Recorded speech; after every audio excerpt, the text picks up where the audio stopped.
Jim Norton is in the house. Welcome. Happy New Year. Everybody's happy. Everything's going great. All going good, huh? We It's even just- got a.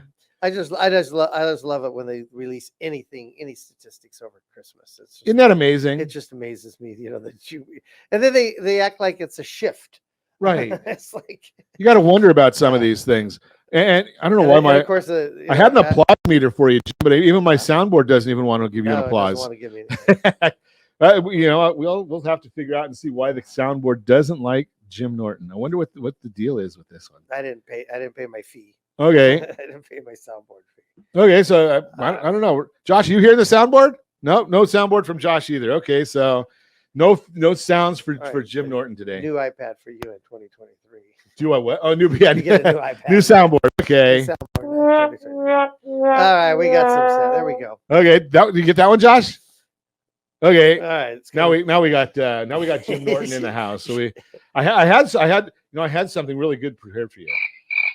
The amount of listeners. Okay. Oh wait, he's on today. Okay, yeah. Yeah, they're tuning out. Okay, so but what's going on in real estate? I mean, something. Let me throw this at you, Jim, because there's a lot of folks that talk all the time that there's nothing going on in real estate in the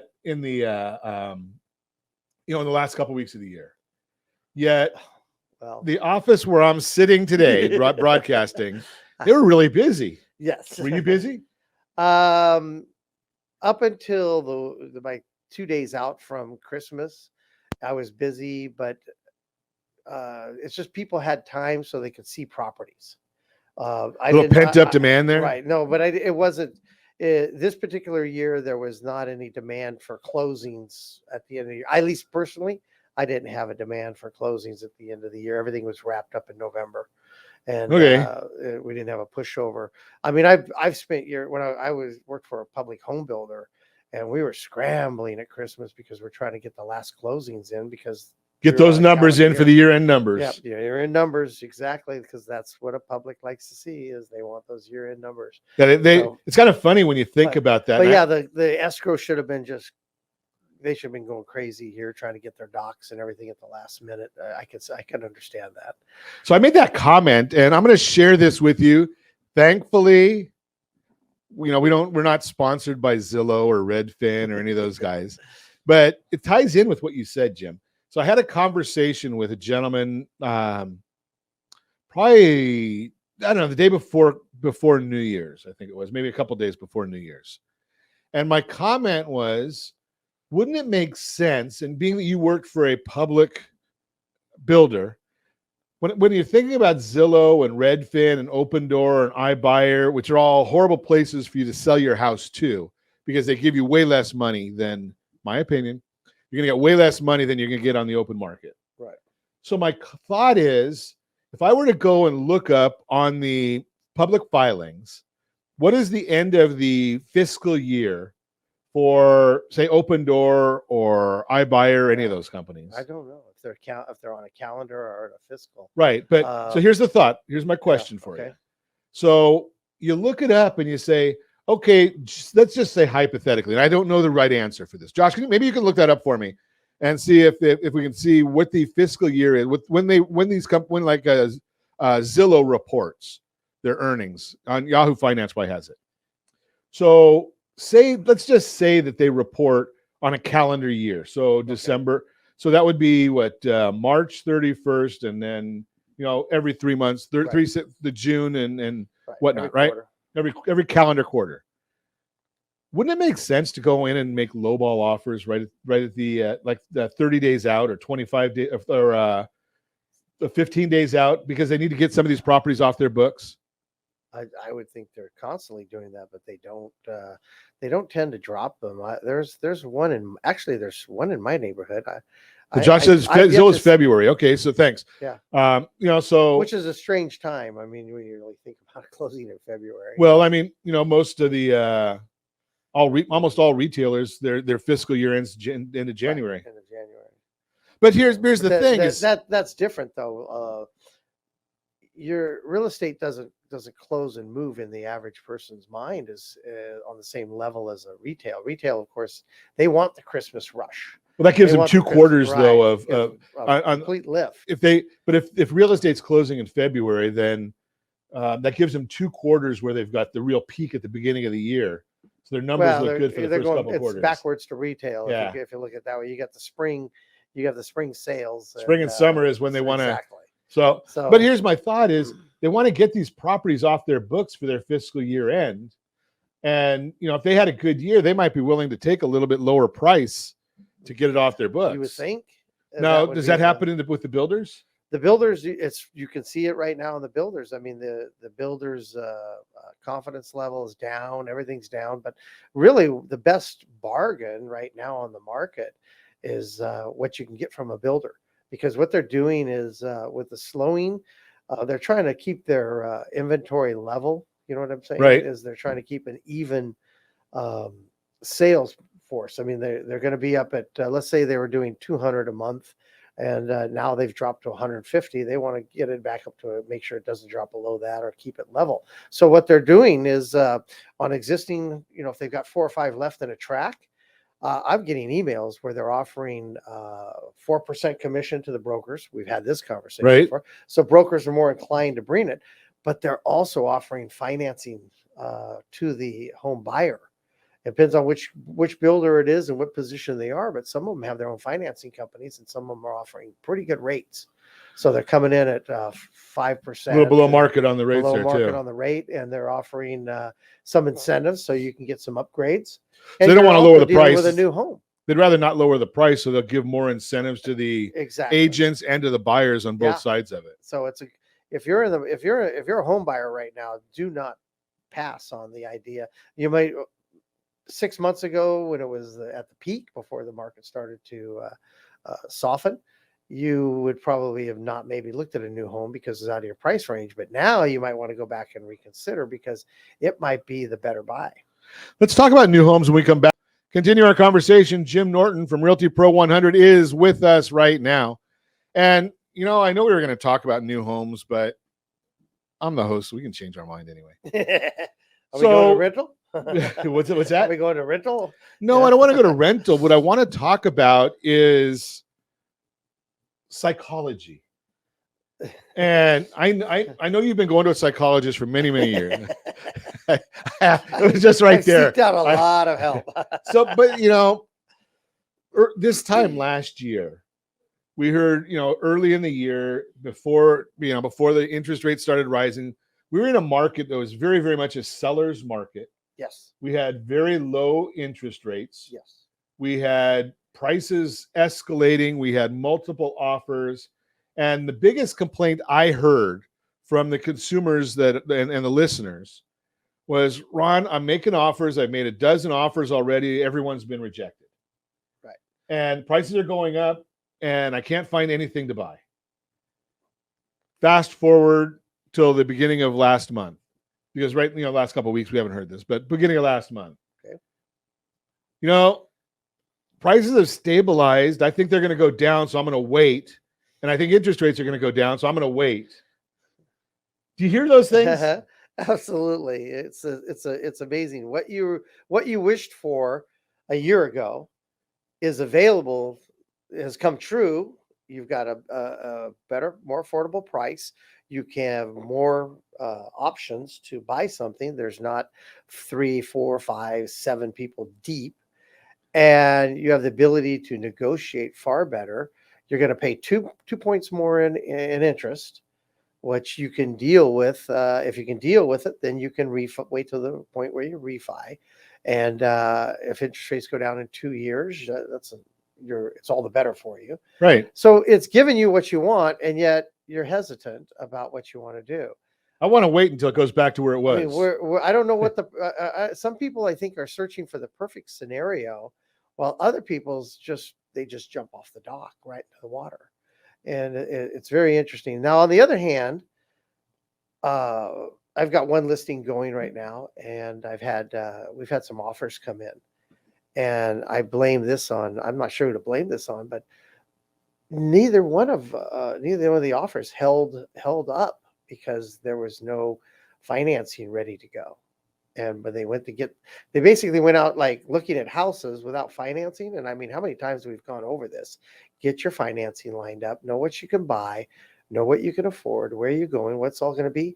And of course, what happens is they write an offer, but it falls apart because they either can't. Now, did you even qualify or entertain the they're, offer? Pardon?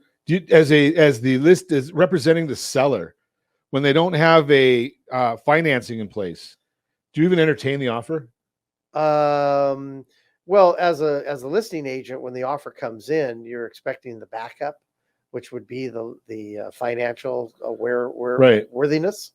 And if it doesn't come within the 3 days, I mean, nothing ever, because the standard contract, it's I think it's 3 days. It might have changed to 5, but the contract is, just ends if you don't respond to it. You do not have to respond to an offer as a realtor in California. Your buyer doesn't have to, or your seller doesn't have to respond to an offer, and then at that point it just goes away. It ends. It has a time limitation on it. So, but the point being is no, you ask for, okay, offer's reasonable. Your seller says, you know what, that's not a bad number, or it's not what we expected, but we'll take it. And then you say, okay, well, let's make sure they're going to close. And then you start digging into that, and then it just falls apart completely. That's when we got the problem. I don't understand why that is. I mean, that's like real estate 101, is make sure your buyer is worthy. You know. Yeah, that's the challenge that comes with that, Yeah. and you end up with good music for that. Yeah, it goes straight downhill. Yeah. So here's the issue: why does that happen? Well, it's because somebody's gone to a cut rate lender, or they haven't gone to a lender, or they've got an old pre-approval from when the interest rates were half of where they are today, Mm-hmm. Or they lost their job, or they added up more credit card debt, so their ratios got out of whack. You also have is they had an approval from a website. Yeah. Don't even have to pick one. There's 1,000 of them. But they had a pre-approval from the website, and that doesn't really mean anything. That's just sticking some numbers in and saying, "Oh, here's what you." Really, it basically says, "Here's what you can afford." It doesn't really say. It's really more of an really affordability calculator than a pre-approval. Right, and then a pre-approval.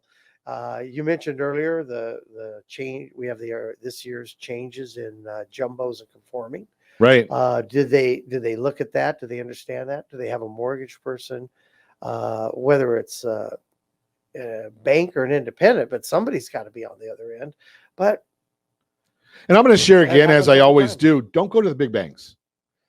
Not because I'm against big banks. My son works for one of them, so I appreciate him, and I use one of them, and my family works for others. But here's the issue: if you walk into, say the Stagecoach, ask them what the flag is doing today. Right? And I don't want to use their names because I don't want them to get mad at me. But if you go to those two companies, they don't know what the others are doing and what they're offering. And I can't tell you how many times I've had somebody say to me, "Well, I can't do this because they declined me over at XYZ Bank." Right. And they forgot the extra 2 words that are very, very important: with us.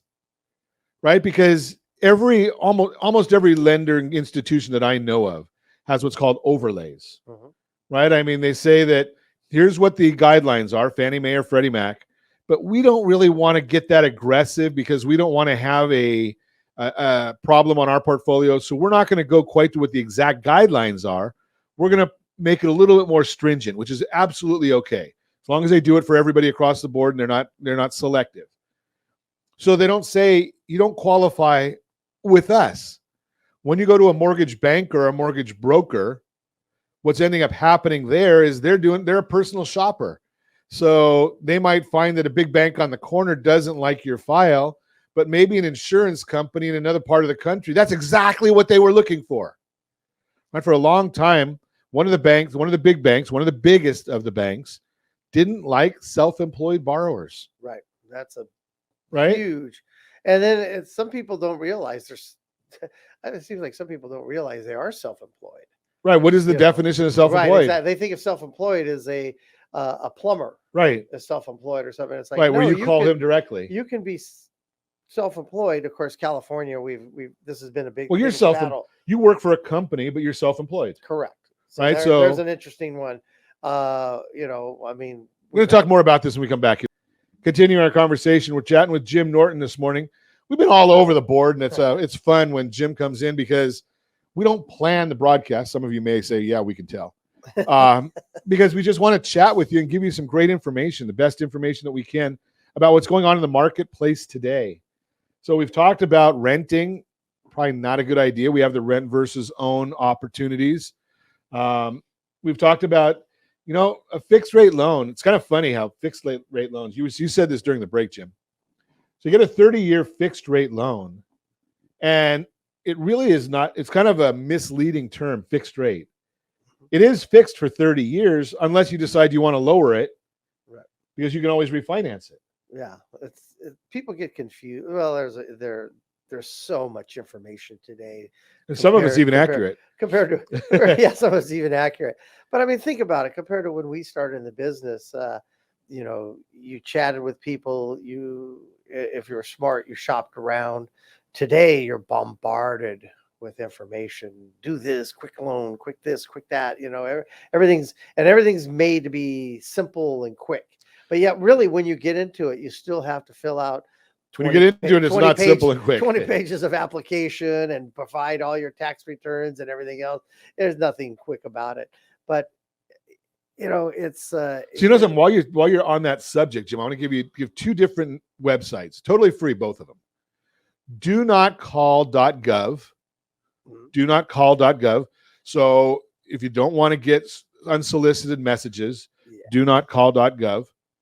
And if you're tired of getting all that junk mail from every credit card company and their uncle and every lender, the optoutprescreen.com, optoutprescreen.com. Two websites you can go to, register totally free, and it'll save you a little bit of grief. I'm not sure if do not call is that effective, though.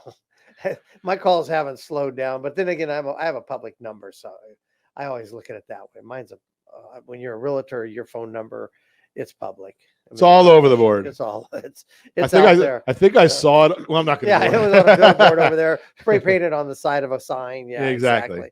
But circling back, and we always get to this subject, and it's one of my favorite, and it's one of yours, I know, is planning. Planning is 2023. It's the first month of the year. Have you sat down and thought about what are your plans for 2023? I mean, you have dreams, of course, and maybe you're an older couple and you're saying, look, honey, we got to start thinking about downsizing. Is this a good time to downsize? Right sizing, however you want to call it. Is this a good time to do it? It's going to be a good year to do it. But who are you talking with? Are you talking with your realtor? Are you talking with your mortgage banker? Are you talking with your accountant, your lawyer, whatever you need to do, depending on your situation. If you have a lot of companies and a lot of businesses, self-employed, you've got a lot more people to talk to. If you're employed, you still need to talk to a lot of people. And what is going to be your plan? But even if you're older, I mean, remember, a majority of houses here in California, a lot of them are 2-story. And so maybe it's time to start thinking about getting a 1-story. And with the prices coming down, this might be a good opportunity to get that 1-story and stay in Orange County. You don't have to move out to Sun City, Arizona, or something far away. If the kids are, let's say, maybe you want to, though. And maybe you do. That's the point, though. If you plan, it'll be what you want to do, not what you're forced to do. And that's why I'm a big advocate of planning. Just don't get into paralysis by analysis. Just sure. But have a I was plan on a call yesterday, and this is a great one, especially for Southern California. And I know Josh is giving me the wrap up here, but think about this: in Southern California, if you've got a property and you've owned it free and clear, and you're over 62 years of age, think about this concept. You want to have a much more liquid life and a good plan here.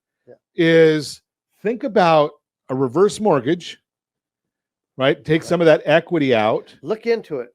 And maybe you want to buy a rental property, or maybe you want to buy a property out in the Coachella Valley or a beach house or something like that. Number one, it's good for your estate because now you've got 2 properties that are growing in value. And, depending upon on the situation, you may end up having a positive cash flow on the acquisition property. And, something, so now you've got more money and your estate's growing faster At 62. at 62. Right. I mean, that's interesting. We talk a lot. Like, And you got 30 years left while you have if life. you're a young couple just starting out, you want to save, you want to do this. That applies to an older couple getting set to retire. What is your dream? How are you going to implement that retirement? I mean, it's so many people talk about wanting to retire. And again, coming from you and I, we're getting a little older, so we hear this more. But at the same time, what is your program? What is your plan? And how are you going to implement that plan? And if you want help with that, give me a call, 800-306-1990. Jim and I are more than happy to help you put together a plan, your plan for your goals. Our goals are irrelevant at that point.